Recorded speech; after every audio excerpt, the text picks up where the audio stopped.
Assalamualaikum warahmatullahi wabarakatuh. Selamat pagi anak-anak. Bagaimana kabar kalian hari ini? Alhamdulillah baik semuanya ya. Nah, sebelum kita memulai pembelajaran pada pagi hari ini, marilah kita berdoa terlebih dahulu. Menurut agama dan kepercayaan masing-masing, berdoa dimulai. Selesai. Oke, kita absen terlebih dahulu. Ada yang tidak masuk hari ini? Ya, yang tidak masuk hari ini ada Agnes dan siapa lagi? Dan Randy. Oke. Kalau Agnes sakit, Randy izin ya. Nah, untuk selanjutnya sebelum kita ke materi pembahasan hari ini, kita sedikit mengulas materi di minggu kemarin yang sudah kita pelajari, yakni membuat peta konsep garis alur buku fiksi dan non-fiksi. Nah, dari materi minggu kemarin ada yang ingin ditanyakan atau sudah jelas? Oke, kalau sudah jelas, langsung saja kita ke materi berikutnya dengan kompetensi dasar, yakni menelaah hubungan antar unsur-unsur buku fiksi dan non-fiksi yang sudah dibaca. Nah, untuk indikator pencapaiannya, kali ini kita akan menganalisis unsur-unsur buku fiksi dan juga menganalisis unsur-unsur buku non-fiksi. Nah, sebelumnya, kemarin kita sudah sepakat bahwa buku fiksi yang akan kita bahas, yakni cerpen yang berjudul Laskar Pelangi karya Andre Hirata. Dan untuk buku non-fiksinya, kita mengambil buku yang berjudul Biografi Singkat Ki Hajar Dewantara karya Suparto Raharjo. Nah, untuk kali ini kita akan membahas hubungan antar unsur-unsur buku fiksi dan non-fiksi yang sudah kita baca.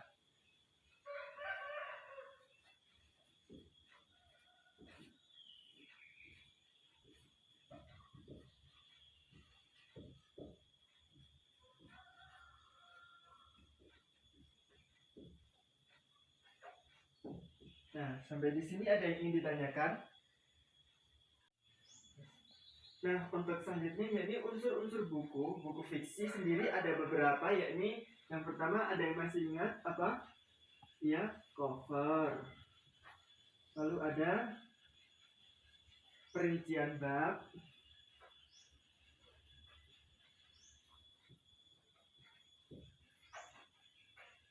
Lalu ada apa lagi?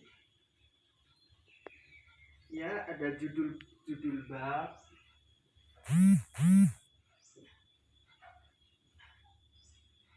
Lalu ada tokoh dan penokohan, tema cerita.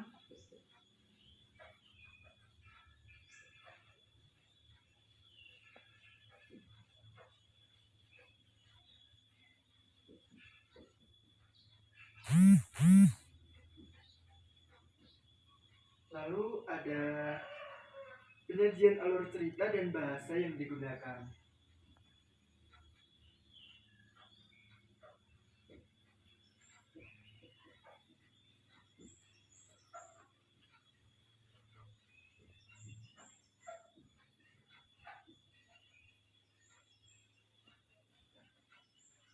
Nah, untuk unsur-unsur buku fiksi sendiri ada cover, perincian bab, judul bab, tokoh dan penokohan, tema cerita, penyajian alur dan juga bahasa yang digunakan.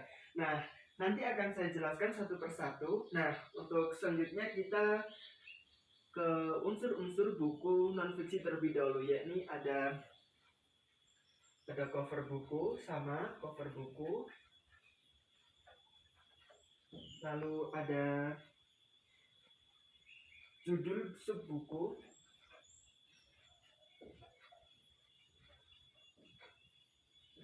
Lalu ada isi buku. Lalu ada perincian subbab buku. Subbab. Lalu ada cara menyajikan isi buku.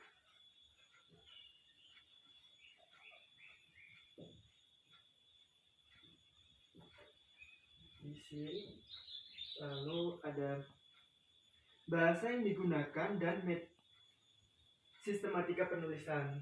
Bahasa yang digunakan, dan yang terakhir sistematika penulisan. Nah, ini adalah unsur buku non-fiksi, dan ini unsur buku non-fiksi. Nah, baik, untuk yang pertama, kali ini kita akan belajar tentang unsur-unsur buku fiksi dan non-fiksi. Nah, sebelumnya akan saya jelaskan terlebih dahulu apa itu buku fiksi dan juga non-fiksi. Nah, untuk buku fiksi sendiri buku fiksi ini adalah karya ilmiah yang disusun berdasarkan fakta. Informasi yang disajikan di dalam buku ini sesuai dengan kenyataan yang sebenarnya yang terjadi di dunia kehidupan nyata. Dengan demikian, informasi tersebut secara keilmuan dapat dipertanggungjawabkan. Nah, selain itu, buku fiksi adalah buku yang hasil imajinasi yang dituliskan dalam sebuah karangan sesuai dengan sifat yang merupakan karya rekaan atau hasil karya yang dibuat oleh penulis seperti novel, cerpen, dan lain-lain. Nah, untuk selanjutnya yakni struktur buku fiksi. Karya non-fiksi ini mempunyai struktur yang tidak dapat digeneralisasi seperti karya fiksi. Struktur karya non-fiksi bersifat sistematis berdasarkan penelitian atau fakta yang ada.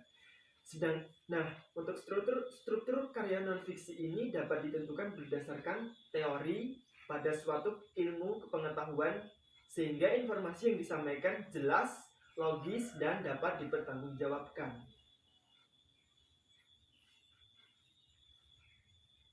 Nah, untuk unsur-unsur teks buku fiksi dan non-fiksi sendiri ada beberapa, yakni secara garis besar atau secara umum, unsur-unsur non-fiksi sendiri bersifat faktual, memiliki data-data ilmiah, kronologisnya jelas, dan ada narasumber.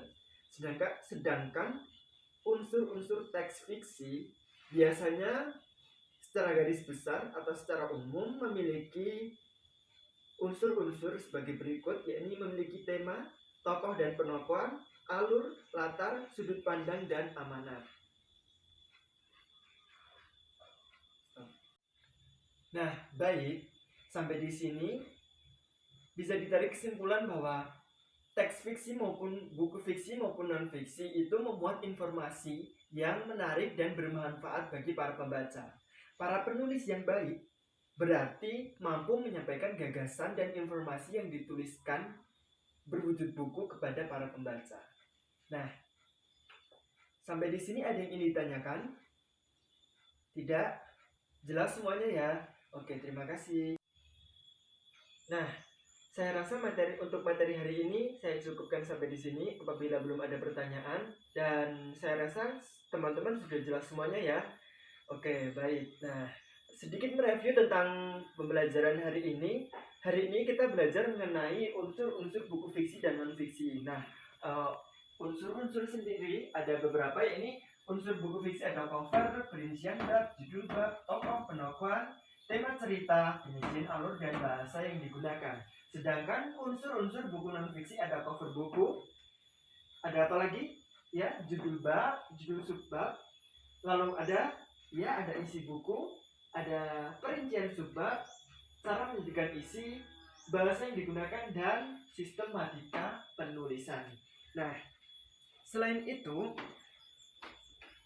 secara umum struktur buku fiksi dan non-fiksi sendiri ada beberapa, yakni untuk buku fiksi sendiri ada